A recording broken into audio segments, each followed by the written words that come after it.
Hey everyone, it's Paola from WTI, and I have not had a pitcher for years because I broke mine. Thankfully, I just found this one from Amazing Abby, and it is the perfect solution for someone like me. This pitcher is made out of acrylic, so it is shatterproof. You can't tell that this is not glass until you pick it up. This virtually weighs nothing compared to glass pitchers, and that was really important to me because if you have ever tried pouring a full pitcher, it is a workout.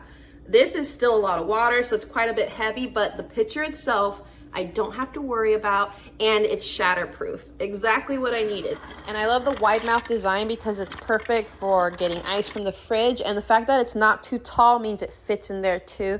I love this bubbly body and these curves right here so that I can even use this as a flower vase. So if you have been wanting to start making your own iced teas, your own juices, you are gonna definitely need a big container like this. But that's my point of view.